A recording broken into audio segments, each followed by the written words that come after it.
Okay, chapter number 7 alternating current. ये chapter में आपको mainly phase difference between current and voltage in inductor, capacitor, resistor, then series LCR circuit, problem on the resonance in LCR circuit, phasor diagram, RC circuit, LR circuit, फिर transformer. ठीक है। DC having frequency 0, remember in case of direct current the frequency is 0, frequency 0 किसका? DC का। और AC का frequency अलग अलग होगा। ये भी AC, ये भी AC, ये भी AC, ये सिनुसॉइडल वेव है। It can be represented by either sine और कॉस फंक्शन। ठीक है।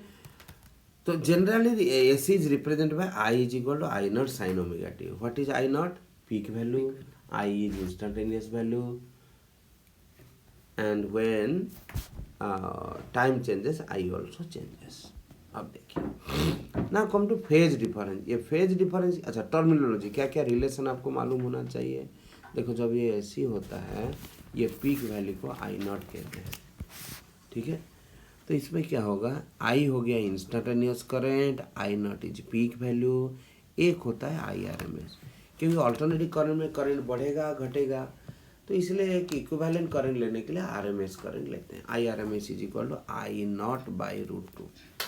और एक होता है I average, average is equal to 2I naught by pi. Okay. अब देखो, in case of a full cycle what is the average value of AC? 0, क्योंकि जितना प्लस होगा उतना माइनस होगा। ठीक है। ये डेरिवेशन IRMS की कुछ ज़रूरत नहीं, खाली इतना याद रखो, IRMS के कारण इक्वल हीट प्रोड्यूस होगा, I एवरेज के कारण इक्वल चार्ज फ्लो करेगा। ठीक है। तो जितने सारे AC डिवाइस है, these are based upon heating effect, that's why they measure RMS value. Suppose AC volt meter VRMS, AC ammeter gives IRMS. Okay. Now come to phase difference between current and voltage. In case of AC, देखो, suppose if you write, ऐसे लिख दिया आपने, V is equal to V naught sine omega t, I is equal to, यहाँ पर एक peak value I not आएगा। ये साइन फंक्शन है तो ये भी साइन होना चाहिए, ओमेगा टी होना चाहिए, और फेज, इसको बोलेंगे फेज। देखो, फेज रिलेशन के लिए दोनों का साइन फंक्शन सेम होना चाहिए, ओमेगा टी सेम होना चाहिए, तब हम कंपेयर करके फाई निकालेंगे। अच्छा, इन रजिस्टर आप देखोगे simple I equal to V by R. Resistor में क्या होता है, I equal to V by R. तो V के जगह पर VM साइन ओमेगा लिख, बेटा मैं यहाँ पर VM लिखा हूँ, peak value of voltage. IM is also peak value of current, इसलिए लिखा क्योंकि एनसेट में इसे लिखा हुआ है। तो कभी कभी लिख देता है ये symbols of their usual meaning, तो आपको कन्फ्यूजन होगा। तो I equal V by R, V के जगह पर VM by sine omega t कर दिया। जो VM और R, इसको मैंने IM लिख दिया, तो हो गया ना IM साइन ओमेगा टी। तो V equal VM sine omega t, I equal, तो इसमें फेज डिफरेंस 0 हो गया। तो फेज डिफरेंस 0 मतलब जहाँ करंट मैक्सिमम होगा वहाँ वोल्टेज, सपोज ये वोल्टेज है, करंट ऐसा होगा। देखो, करंट 0 तो वोल्टेज 0, वोल्टेज मैक्सिमम तो करंट मैक्सिमम। ठीक है। ये हुआ उसका फेजर डायग्राम। ध्यान दीजिए, VM और IM दोनों का एंगल ओमेगा टी है, कोई डिफरेंस नहीं। ना कम टू इंडक्टर, बेटा आपको सब में एक याद रखना पड़ेगा, जैसे रेजिस्टर में I equal to V by R या R equal to V by I, similarly inductor में आपको वोल्टेज और करंट का क्या रिलेशन मालूम है। इंडक्टर में induced EMF is equal to -L di by dt। तो इसमें टोटल 2 वोल्टेज आएगा, एक अप्लाइड वोल्टेज और एक इंड्यूस्ड वोल्टेज, दोनों मिला के 0 होगा। ये किरचॉफ लॉ कहता है। तो EMF का वैल्यू लगा दिए, उसको सेपरेशन करके DI निकाले। क्यों? DI को इंटीग्रेशन करेंगे तो I आएगा, ये डेरिवेशन आ सकता है। तो I is equal to VM by L sine omega t. बेटा साइन का इंटीग्रेशन क्या है, माइनस कॉस। अब माइनस कॉस ओमेगा के लिए आपके पास 2 वैल्यू है, either you may write sine pi plus theta और साइन पाई माइनस थीटा, दोनों ही कॉस होता है। लेकिन एक बात है, अब यहाँ पर माइनस ऑलरेडी बाहर है। If you use sign pi plus omega T या पाई प्लस एक्स, वो माइनस अंदर आ जाएगा, तो एक्स जो है वो नेगेटिव हो जाएगा, ओमेगा टी नेगेटिव हो जाएगा, तो नहीं चलेगा। आपको फेज डिफरेंस निकालने के लिए ओमेगा टी सेम होना चाहिए। तब आप क्या करेंगे, यहाँ sine π/2 minus omega t formula use करेंगे। देखो तो ये जो बाहर वाला माइनस अंदर आ जाएगा तो ये उल्टा हो जाएगा, ओमेगा टी माइनस π/2। तो ये जो यहाँ V M by omega L वो आई एम हो गया, और ये जो π/2 आ गया वो फेज हो गया। बताओ करंट आगे है कि पीछे? पीछे। माइनस π/2, तो करंट पीछे हो गया। That means current lags behind by voltage by π/2, और voltage leads the current by π/2। अब इसमें देखो ये हो गया ग्राफ। बेटा कैसे जानोगे कौन सा ग्राफ ओरिजिन से पास करेगा? जिसका ओनली साइन ओमेगा टी होगा वो ओरिजिन से जाए, क्योंकि साइन 0 0 होता है। और देखो आई के लिए माइनस π/2 है, तो माइनस मतलब पीछे, तो यहाँ से स्टार्ट होगा, यहाँ से स्टार्ट होके सेंटर से पास करेगा, फिर ऐसे जाएगा, क्योंकि बीच वाला पॉइंट आपका π/2 होता है, ठीक बीचों बीच पास करेगा।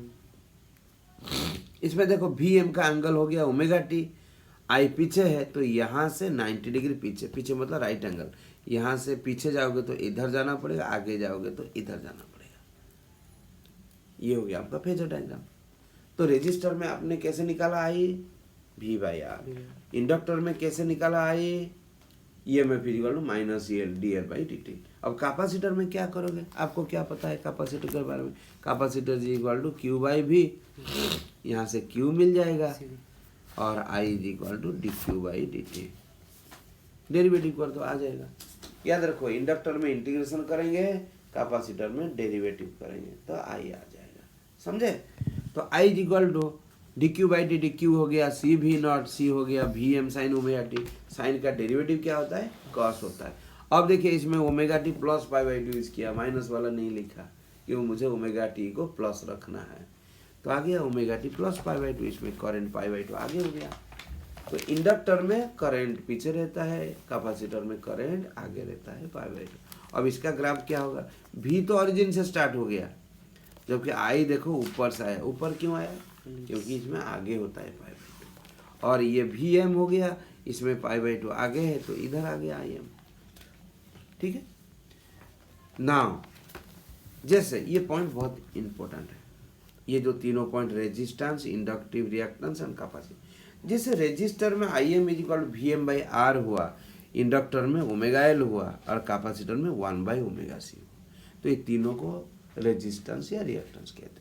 तो R हो गया resistance, omega L that is XL which is inductive reactance, 1/ωc that is XC which is capacitive reactance।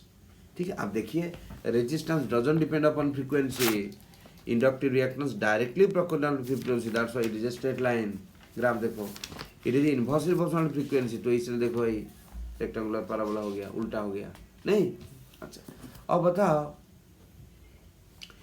DC के लिए क्या होगा? डीसी के लिए तो फ्रीक्वेंसी 0 होता है, तो आर का कोई फर्क नहीं पड़ेगा, क्योंकि आर तो फ्रीक्वेंसी को डिपेंड नहीं करता। इसके लिए न्यू 0 पुट कर दो, ओमेगा एल 0 हो जाएगा, XL, और XC 1/0 इन्फिनिटी हो जाएगा। तो कैपेसिटर का resistance by inductive capacitive reactance कितना होता है डीसी के लिए? Infinity. So capacitor blocks DC, capacitor DC को अलाउ ही नहीं करता। लेकिन कभी कभी ऐसा क्वेश्चन आएगा, when capacitor is connected to DC source, थोड़ी देर के लिए कंडक्ट करेगा, क्यों? जब तक वो फुल्ली चार्ज नहीं हुआ है। Once it is fully charge then there is no current pass through the capacitor, so capacitor blocks DC. Clear हो गया? जैसे रेजिस्टर में V/R होता है, इंडक्टर में V/XL, कैपेसिटर में V/XC, वेरी सिंपल। जैसे रेजिस्टर में होता था R के जगह पर XL लिख दो या XC लिख दो, न्यूमेरिकल सॉल्व हो जाएगा। क्लियर हो गया? Now come to LCR circuit. ठीक है, डायरेक्ट हम LCR सर्किट को चलते हैं। ये देखो दिस इज LCR सर्किट, ये इंडक्टर, ये कैपेसिटर, ये रेजिस्टर। इंडक्टर में VL, कैपेसिटर में VC, और रेजिस्टर में VR। याद रखो they are in series, series मतलब करंट सेम होगा। तो what is VL? IXL। What is VC? IXC। What is VR? IR। अब इसको हम फेजर डायग्राम बनाएंगे। बेटा देखो फेजर डायग्राम में क्या करेंगे, देखो तीनों का करंट सेम है, तो मैं सुइटेबल के लिए यहाँ पर करंट ले लिया I, और आपको मालूम है वोल्टेज VR सेम फेज में होता है। इंडक्टर के लिए VL 90 डिग्री आगे, और कैपेसिटर के लिए VC 90 डिग्री पीछे। तो मैं ऐसे याद रखता हूँ LIC, इधर I, इधर L, इधर C। ठीक है, L मतलब VL आगे रहेगा, भी सी मतलब भी सी पीछे रहेगा और ये आई वी आर तो सेम होता है एल आई से, ठीक है। तो इसमें पहले रिजल्टेंट कैसे निकालोगे, देखो वी एल ऊपर है वी सी नीचे है तो दोनों को माइनस कर दो अपोजिट डायरेक्शन, इसलिए ये आ गया V L minus V C. अब ये V L minus V C और ये वी आर पैरेललोग्राम लॉ आप अप्लाई कर दो तो ये हो जाएगा क्या रिजल्टेंट भी। तो रिजल्टेंट भी and current I, this is the phase difference phi, this is the phase difference phi. तो tan फाई क्या हो जाएगा perpendicular by base, that is V L minus V C by R V R, V L V C में सब में I cut जाएगा तो formula आ गया tan phi is equal to X L minus X by R. How can you find v, this is the right angle triangle, v square equal to V L minus V C square plus V R square. V L क्या होता है I X L V C I X C, I बाहर चला गया तो आई का root over कर दोगे तो आई आ जाएगा। देखो जैसे v इक्वल आई आर होता है, सिमिलरली यहाँ v इक्वल आई जेड हो गया, जेड क्या है इम्पिडेंस, देखो X L minus X square plus R square. ये इम्पिडेंस क्या होता है, जैसे कंडक्टर में रेजिस्टेंस होता है, इंडक्टर में इंडक्टिव रिएक्टेंस होता है, कैपेसिटर में कैपेसिटिव रिएक्टेंस होता है, ऐसे एलसीआर में क्या होता है इम्पिडेंस होता है जेड। तो जेड का फॉर्मूला क्या हो गया वी बाई आई तो है, लेकिन in terms of R it is XL minus X square plus R square root over. अब ना कम टू रिजोनेंस, बेटा रिजोनेंस कब होगा जब करंट मैक्सिमम होगा, करंट कब मैक्सिमम होगा जब जेड मिनिमम होगा, क्योंकि I equal V by Z. तो जेड मिनिमम होगा, जेड का फॉर्मूला तो ये होता है। आप मिनिमम कैसे कर सकते हो बाय वैरिंग फ्रीक्वेंसी, लेकिन आर तो फ्रीक्वेंसी को डिपेंड नहीं करता। तो what is the value of minimum value of XL minus X square, कोई भी नंबर का स्क्वायर करो मिनिमम वैल्यू 0 होगा। तो XL equal to X C, omega naught L equal to 1 by omega C. Omega naught क्यों लिखा, omega naught का resonance frequency. तो देखो ओमेगा नॉट हो गया 1 by square root L C, वहाँ से न्यू नॉट निकाल दो। तो ये हुआ resonance frequency 1 by 2 pi square root L C, 1 by 2 pi square root L C. इसका मतलब क्या है ना, जो एसी सोर्स है उसका फ्रीक्वेंसी अगर आपने इतना ले लिया तो जो सर्किट है वो सर्किट रिजोनेंस में चला जाएगा, मतलब सर्किट में करंट मैक्सिमम होगा जब रिजोनेंस होगा। XL equal to XC. Now what happens at resonance, आप देख लीजिए बढ़िया से। रिजोनेंस में ओमेगा नॉट होता है 1 by square root L C, ये गलत नहीं, और न्यू नॉट हो गया 1 by 2 pi square root L सी।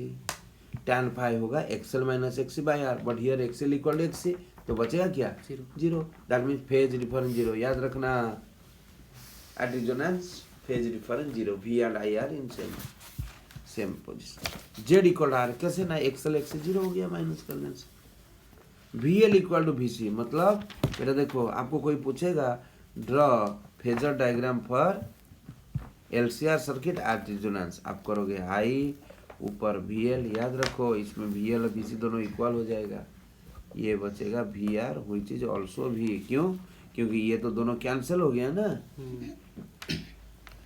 लेकिन सपोज कोई कभी कभी ऐसे दे देता है कि आप देखो ये आपका आई है, ये वी आर है, रियली मैंने क्या किया यहाँ पर ओमेगा टी जीरो ले लिया सिंपलिसिटी के लिए, यहाँ पर ओमेगा टी, फिर ये वी एल ये वी सी, ऐसे करते। कभी कभी ऐसे भी दिया हुआ रहता है डायग्राम। तो I equal to V by Z, Z तो हो गया R, that is I equal to V by R. समझ में आ गया। तो एलसीआर से आपका एलआर और आरसी निकल जाएगा। कैसे, एलआर में सी नहीं रहेगा, आरसी में एल नहीं रहेगा। जैसे यहाँ पर देखिए LCR LR and RC. LCR में वी एल, अच्छा एक बात है, आपको कभी कभी क्वेश्चन आ सकता है, draw the LCR circuit with VC greater than VL. तो वीसी ग्रेटर होगा तो नीचे रहेगा रिजल्टेंट, वीएल ज़्यादा होगा तो ऊपर रहेगा, याद रखना। एलआर में एल रहेगा आर रहेगा, देखो सी नहीं तो इसलिए ये आ गया भी। आरसी में वीसी और वीआर रहेगा, इसमें एल नहीं तो ये हो गया भी। tan फाई क्या होगा, V L minus V C by V R, cut गया X L minus X C by R. यहाँ पर क्या होगा बेटा, एलआर में सी नहीं रहेगा तो direct XL by R, XC नहीं रहेगा, इसमें एक्सी बाई आर। मत बोलना सर माइनस होना चाहिए, वो तो एक्सएल हम आज्यूम किए हैं एक्सएल ग्रेटर देन एक्सी, वो तो XC minus greater than XC greater than XL भी हो सकता है, तो मॉडुलस ले लेंगे। ठीक है। I equal to V by Z, ये भी वी बाई जेड, ये भी वी बाई जेड, लेकिन सबका जेड अलग अलग है। इसका जेड है X L minus X square plus R square root over, इसका X L square plus R square root over, ये X square plus R square root over, ठीक है। इसका भी होगा V L minus V C square plus V R square root over, इसका देखो we सी नहीं है, इसके वी एल नहीं है। अब देखो ये इंटरेस्टिंग ग्राफ है, जब ओनली एक्सेल और न्यू पूछा जाएगा वो डायरेक्टली होगा, लेकिन इसमें एक्सेल के साथ आर भी है ना, आर कभी घटेगा नहीं कि बढ़ेगा नहीं, तो इसलिए पहला वाला लाइन आर बना दिए, इससे ये बढ़ गया, आर से कम नहीं होगा। क्लियर हुआ। ओनली एक्सी और न्यू का पूछेंगे तो ये इन्वर्सली प्रोपोर्शनल, लेकिन इसमें जो जेड है एल आर सी सर्किट में, इसमें आर स्क्वायर है तो आर से कभी कम नहीं होगा, इसलिए पहले आर बना दिए, ये ऊपर से आर तक आएगा, समझे। और ये तो उल्टा होता है रिजोनेंस में जेड, देखो ये जेड पूछा है तो इसलिए ये घटते हुए जेड मिनिमम हुआ फिर बढ़ गया। इसका करंट पूछेगा तो उल्टा होगा, करंट होगा तो ऐसा होगा, क्यों ना, करंट बढ़ जाएगा मैक्सिमम होगा फिर घटेगा। क्लियर हुआ। This is about LCR circuit. अच्छा, इसमें क्वेश्चन कैसे आता है, इंपॉर्टेंट क्वेश्चन ये है, ये हुआ conceptual question. There is inductor and bulb connected in series, how does the brightness of the bulb change if a iron rod is inserted to this. बहुत इंपॉर्टेंट क्वेश्चन। तो पहले आपको ये समझना पड़ेगा कौन सा सर्किट है, एलआर सर्किट। एलआर सर्किट में जेड क्या होता है, XL R square plus R square, और I equal to V by Z होता है। और ये जो एक्सएल है ना, एक्सएल होता है ओमेगा एल, और एल होता है mu naught mu R N square A L, याद है। यस। तो when iron rod is inserted mu R increases, जैसे ही म्यू आर बढ़ जाएगा तो एल बढ़ेगा, एल बढ़ेगा तो एक्सएल बढ़ेगा, एक्सएल बढ़ेगा तो जेड बढ़ेगा, जेड बढ़ेगा तो आई घटेगा, इसलिए brightness of the bulb decreases as soon as iron rod is inserted. समझ में आया कि नहीं। ठीक है। और एक क्वेश्चन आता है, कौन सा बल्ब पहले जलेगा, कौन सा बल्ब ब्राइटली जलेगा। अच्छा एक बात बता दो, ये क्वेश्चन में इसका मतलब क्या है, इनपुट ये एसी सोर्स है, एसी सोर्स। अच्छा अगर if it is replaced by DC तो क्या फर्क पड़ता है, डीसी का फ्रीक्वेंसी कितना, जीरो होगा तो एक्सएल कितना हो जाएगा, जीरो हो जाएगा, कोई फर्क ही नहीं पड़ेगा। तो if AC is replaced by DC there is no impact in the brightness cycle, that is no change, क्योंकि एक्सएल चेंज ही नहीं होगा। ठीक है। इंडक्टर का काम है to oppose the change in current, DC लगा देने से चेंज नहीं होता, इसलिए वो अपोज नहीं करेगा। अच्छा और एक सिमिलर क्वेश्चन, सपोज आपने कैपेसिटर के अंदर डाइलेक्ट्रिक डाल दिया तो ब्राइटनेस कैसे चेंज होगा। अच्छा ये क्वेश्चन थोड़ा मुझे अच्छा लगता है, ये क्वेश्चन आने का चांस है। A device X is connected to AC source, 2 ampere current is drawn which is phase with voltage. In phase का मतलब है same phase, phase difference zero, तो कौन होगा एक्स, किसमें फेज डिफरेंस जीरो होता है, रेजिस्टर, इंडक्टर और कैपेसिटर, तो इसलिए X is resistor. Another device Y connected to the same source conduct same current but the current lags behind the voltage by pi by 2। किसमें current पीछे रहता है, capacitor नहीं ये करंट लैग्स मतलब इंडक्टर। यस, तो वाई इंडक्टर हो गया। अब पूछ रहे दोनों को आपने सीरीज में लगा दोगे तो कितना करंट ड्रा करेगा, तो इसको आप क्या करना पड़ेगा, पहले रजिस्टर है, देखिए एक्स रजिस्टर हो गया तो करंट कितना होगा ना, I equal to V by R, तो आई तो दिया हुआ है 2, इसलिए आर हो गया वी बाई 2, यहाँ की रिलेशन मिल गया। सेकेंड केस में इंडक्टर है तो एक्सएल इज इक्वल टू या I is equal to V by XL, और आई 2 दिया हुआ है वी, तो एक्सएल हो जाएगा वी बाई 2। देखो ये भी वी बाई 2, वो भी वी बाई 2, वो भी असली दोनों तो सेम करंट ड्रा करें, और दोनों जब सीरीज हो जाएगा तो जेड कितना हो जाएगा, जेड हो जाएगा XL square plus R square root over, और एक्सएल कितना है वी बाई 2, आर कितना है वी बाई 2, दोनों का स्क्वायर करके रूट ओवर करने से रूट 2 टाइम आ जाएगा, तो रूट 2 इंटू वी बाई 2, लेकिन पहले से वी बाई 2 कितना होता था, आई होता था 2 एम्पियर, तो पुट कर देने से आ गया रूट 2 एम्पियर। समझ में आया।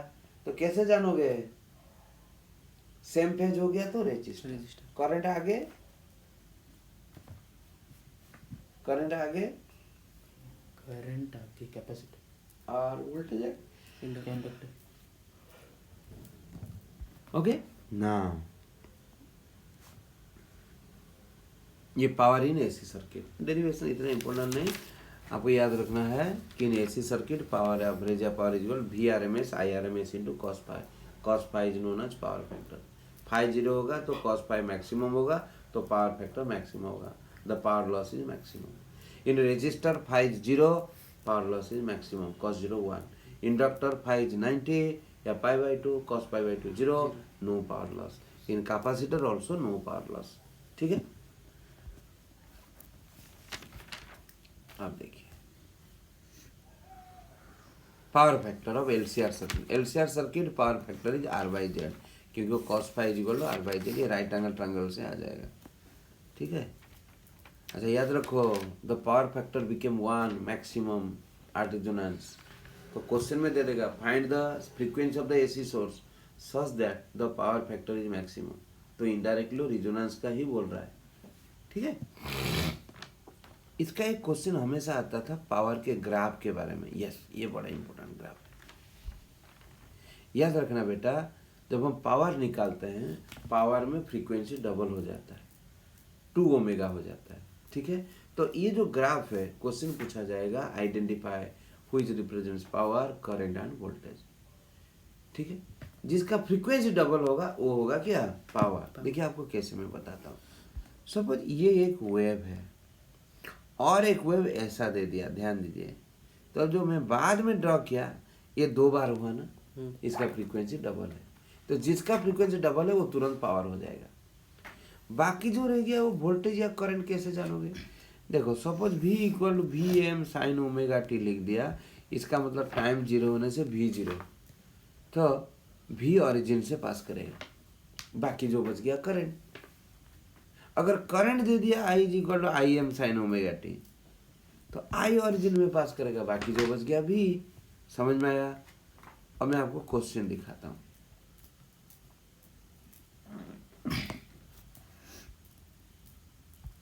देखो, ये देखिए, यस ये क्वेश्चन दिया हुआ है। देखो बच्चे, इसमें ऑलरेडी दे दिया V equal to V naught sine omega T. तो मुझे बताइए, तो पहले ABC को देखो, किसका फ्रीक्वेंसी डबल है, ए का डबल है, 1 2, तो इसलिए ए क्या हो गया, पावर। V ओरिजिन से पास करेगा, कौन, ए को छोड़ने से और कौन ओरिजिन में पास किया, B, तो B हो गया आपका वोल्टेज, और बाकी जो बच गया करंट है। अच्छा अब जरा देखो इसमें कौन आगे हैं, मैं आपको बताता हूँ, ध्यान से देखिए। अभी आप लोगों ने क्या बोला, वोल्टेज कौन क्या है, ये है वोल्टेज, और ये जो डॉटेड है वो है करंट। देखो करंट ऊपर है ना, तो करंट लीड कर रहा है by how much, pi by 2, तो करंट लीड करेगा तो कैपेसिटर है। तो इसलिए ये कौन सा डिवाइस है, कैपेसिटर। क्लियर हो गया, ऐसे क्वेश्चन। वाटलेस करंट मतलब component of the current due to which there is no power loss, that is I sin theta. Wattful current मतलब component of the current due to which there is power loss, that is I cos phi. ठीक है, choke coil can it be replaced by resistor, no, क्योंकि choke coil doesn't, choke coil मतलब वो inductor है, it there is no power loss in choke coil, resistor में power loss होगा। अब now come to transformer. Transformer is a device which converts low voltage of high current to high voltage of low current and vice versa. Voltage बढ़ाएगा तो current कम हो जाएगा, या voltage कम करेगा तो करंट बढ़ जाएगा, depending upon the there are 2 types of transformers. One is a step up, another step down. Step up मतलब वोल्टेज बढ़ाएगा, करंट घटेगा। स्टेप डाउन मतलब वोल्टेज कम होगा, करंट बढ़ेगा। It is based upon mutual induction. Mutual induction क्या है, when current changes in primary coil, EMF is induced in secondary coil. Obviously it only step up or step down only the alternating current. Can transformer step or step down at DC voltage? No, DC में mutual induction होगा कि नहीं, बात समझ में आया। ठीक है, तो क्वेश्चन जब न्यूमेरिकल करोगे बढ़िया से पढ़ोगे, प्राइमरी कॉइल में कितना था और वो AC दिया था कि DC दिया था, लिख दिया DC, तो सेकेंडरी में होगा ही नहीं कुछ भी, ट्रांसफार्मर में 3 अजम्पशन है। There is no power loss, input power is equal output power, the resistance of the primary coil is 0, third is there is no loss, there is no flux leakage, मतलब equal amount of flux is linked with both the coil. ठीक है, अब very simple, when current changes in primary coil connected to AC source, EMF is induced in secondary coil, let the induced EMF is, आप देख लीजिए, let the induced EMF is how much, ये देखिए induced EMF is minus NS d∅ by dt, और जितना induce हुआ वही supply हुआ, इसलिए VS इक्वल, VS मतलब voltage in secondary coil, NS by d∅ by dt, magnitude लेंगे तो। अच्छा देखिए, और प्राइमरी में करंट अल्टरनेटिव करंट है, वो कॉन्स्टेंटली बढ़ नहीं रहा है, कभी स्पीड बढ़ रहा है तो कभी स्लो बढ़ रहा है, तो इसलिए जो आउटपुट होगा सेकेंडरी कॉइल में, जो वोल्टेज इंड्यूस होगा वो भी कांस्टेंट नहीं होगा, तो वहाँ करंट चेंज होगा, उसके कारण प्राइमरी में बैक ईएमएफ इंड्यूस होगा, तो बैक ईएमएफ ईपी हो जाएगा minus NP D∅ by dt। तो प्राइमरी कॉइल में टोटल वोल्टेज 0 होता है, तो वीपी कितना हो जाएगा, एनपी डी∅ बाई dt। ठीक है, तो वीपी हो गया एनपी बाई dt और वीएस हो गया, दोनों का रेशियो ले लो, बात खत्म, VS by VP is equal to NS by NP. इसको कहते हैं नंबर रेशियो या transformer ratio. If the transformer is ideal, there is no power loss, VP IP equal VS IS, तो उससे आ गया आईपी बाई आईएस, ये उल्टा हो जाता है, याद रखना। ये देखो formula, VS by VP equal IP by IS equal to NS by NP. बेटा ये जो ऊपर वाला फॉर्मूला है वो हमेशा यूज होगा, सेकेंड वाला फॉर्मूला करंट का रिलेशन तब यूज होगा जब वो ट्रांसफार्मर आइडियल होगा। सपोज कोई क्वेश्चन में दे दिया एफिशिएंसी ऑफ ट्रांसफार्मर 80%, अब यूज नहीं कर सकते। एफिशिएंसी मतलब वो टोटल को कन्वर्ट नहीं कर रहा है, 80% लॉस हो जा रहा है। स्टेप ऑफ ट्रांसफार्मर, इसमें वोल्टेज बढ़ जाएगा, वोल्टेज बढ़ेगा तो एनएस बढ़ेगा। स्टेप डाउन, वोल्टेज कम हो जाएगा इसलिए एनएस कम हो जाएगा। ठीक है, नंबर ऑफ टर्न जितने टाइम्स बढ़ेगा वोल्टेज उतने टाइम्स बढ़ेगा। ठीक है, समझ में आया? तो इसके ऊपर आ जाएगा what are the different energy loss, copper loss due to resistance of the copper wire, it can be minimize by using thick copper wire, मोटा वायर लेंगे। एडी करंट क्यों होता है ना, due to the change in magnetic flux due to current, alternative current. How can you to minimize, by using laminated soft iron core. Laminated मतलब एक core से दूसरे कोर के बीच में इंसुलेशन रहेगा। Hysteresis, it is due to magnetization and demagnetization. To minimize this, you have to use soft iron. Soft iron का सबसे कम होता है। Flux leakage, तो इसको आप क्या करोगे ना, you have to take ऐसे लो, ये प्राइमरी ये secondary, you have to wind one coil over another to minimize the flux leakage. Last को हमिंग लॉस मतलब ड्यू टू वाइब्रेशन। ठीक है, समझ में आया? तो इसके ऊपर छोटा छोटा न्यूमेरिकल है। ये क्वेश्चन है 7.25, ये अच्छा क्वेश्चन है। इसमें एक बात है, कॉन्सेप्ट ये है, in case of wire there is power loss, इसको कहते हैं line power loss. In this case I remain constant, याद रखो, through a line I remain constant, power loss is equal I square R use करना। Transformer के लिए power loss नहीं होता, उसका input power equal output power. ठीक है, करंट वोल्टेज, हाँ करंट और वोल्टेज दोनों चेंज हो जाएगा। लाइन के लिए करंट कांस्टेंट होगा, वोल्टेज कम घटते जाएगा, पावर भी घटते जाएगा। ठीक है, तो ये क्वेश्चन कर लेंगे और क्या। ओके, ठीक है, ये ट्रांसफर, ये तो आपका जनरल प्रीवियस चैप्टर का हो जाएगा।